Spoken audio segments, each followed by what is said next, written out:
Brazil model ಮೇಲೆ ಲೈಂಗಿಕ ಕಿರುಕುಳ, ಡೆಲಿವರಿ ಬಾಯ್ನಿಂದ ದೌರ್ಜನ್ಯ ಆರೋಪ.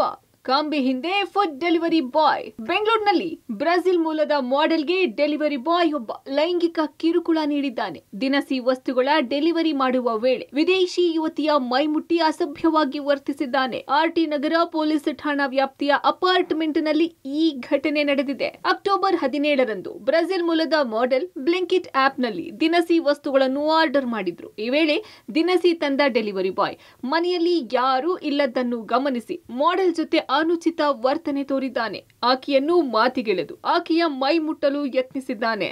ಇದರಿಂದ ಆತಂಕಕ್ಕೀಡಾದ ಬ್ರೆಜಿಲ್ ಮಾಡೆಲ್ ಕಿರಿಚಿಕೊಂಡು ಬಾಗಿಲು ಲಾಕ್ ಮಾಡಿದ್ದಾರೆ. ಈ ಬೆಳವಣಿಗೆ ಬೆನ್ನಲ್ಲೇ ಡೆಲಿವರಿ ಬಾಯ್ ಅಲ್ಲಿಂದ ಪರಾರಿಯಾಗಿದ್ದಾನೆ.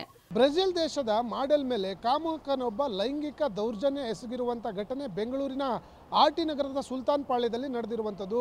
ಈ ಮಾಡೆಲ್ ಆನ್ಲೈನ್ನಲ್ಲಿ ದಿನಸಿಗಳನ್ನು ಬುಕ್ ಮಾಡಿರ್ತಾರೆ. ಬುಕ್ ಮಾಡಿರುವಂಥ ದಿನಸಿಗಳನ್ನು ಅಪಾರ್ಟ್ಮೆಂಟ್ಗೆ ಕೊಡಲಿಕ್ಕೆ ಬಂದಂಥ ಸಂದರ್ಭದಲ್ಲಿ ಮಾಡೆಲ್ ಹೋಗಿ ಕಲೆಕ್ಟ್ ಮಾಡುವಂಥ ಸಂದರ್ಭದಲ್ಲಿ ಆರೋಪಿ ಆಕೆ ಜೊತೆ ಅನುಚಿತವಾಗಿ ವರ್ತಿಸಿರುವಂಥ ಘಟನೆ ನಡೆದಿರುವಂಥದ್ದು. ಈಗಾಗಲೇ ಘಟನೆಗೆ ಕಾರಣವಾಗಿದ್ದಂತಹ ಆರೋಪಿಯನ್ನ ಬಂಧಿಸಿರುವಂಥ ಆರ್ಟಿ ನಗರ ಪೊಲೀಸರು ಹೆಚ್ಚಿನ ತನಿಖೆಗೆ ಒಳಪಡಿಸಿರುವಂಥದ್ದು. ಮಾಡೆಲ್ ತಾನು ಕೆಲಸ ಮಾಡುವ ಕಂಪನಿಗೆ ಮಾಹಿತಿ ನೀಡಿ ಅವರ ಸಹಾಯದಿಂದ ಆರ್ಟಿ ನಗರ ಪೊಲೀಸ್ ಠಾಣೆಯಲ್ಲಿ ದೂರು ದಾಖಲಿಸಿದ್ದಾರೆ. ಆಕೆ ನೀಡಿದ ದೂರಿನ ಆಧಾರದ ಮೇಲೆ ಆರೋಪಿಯನ್ನು ಬಂಧಿಸಲಾಗಿದೆ.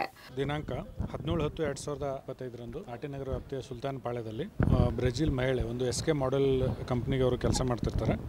ಅವ್ರಿಗೆ ಬ್ಲಿಂಕಿಟ್ನಲ್ಲಿ ಕೆಲಸ ಮಾಡ್ತಿರ್ತಕ್ಕಂಥ ಒಬ್ಬ ಆರೋಪಿತ ಡೆಲಿವರಿ ಕೊಡ್ಲಿಕ್ಕೆ ಹೋದಾಗ ಮಿಸ್ಬಿಹೇವ್ ಮಾಡಿದ ಅಂತ ಒಂದು ಕಂಪ್ಲೇಂಟ್ ಕೊಟ್ಟಿದ್ದಾರೆ. ಆ ಪ್ರಕಾರ ಕಂಪ್ಲೇಂಟ್ ತಗೊಂಡು ಕೇಸ್ ರಿಜಿಸ್ಟರ್ ಮಾಡಿ ಅಕ್ಯೂಸರ್ಗೂ ಕೂಡ ಅರೆಸ್ಟ್ ಮಾಡಿದ್ವಿ. ಮುಂದಿನ ತನಿಖೆ ನಡೀತದೆ. ಬಂಧಿತ ಆರೋಪಿ ಕುಮಾರ್ ರಾವ್ ಖಾಸಗಿ ಕಾಲೇಜಿನಲ್ಲಿ ಡಿಪ್ಲೊಮಾ ವ್ಯಾಸಂಗ ಮಾಡ್ತಿದ್ದ ಎನ್ನಲಾಗಿದೆ. ಇನ್ನು ಡೆಲಿವರಿ ಏಜೆಂಟ್ ಕೃತ್ಯ ಬೆಳಕಿಗೆ ಬರುತ್ತಲೇ ಡೆಲಿವರಿ ಆಪ್ ಸಂಸ್ಥೆ ಕೂಡ ಆತನನ್ನು ಕೆಲಸದಿಂದ ವಜಾಗೊಳಿಸಿರುವುದಾಗಿ ಹೇಳಿದೆ.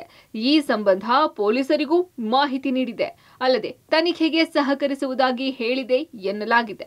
Nagesh, crime bureau, public TV.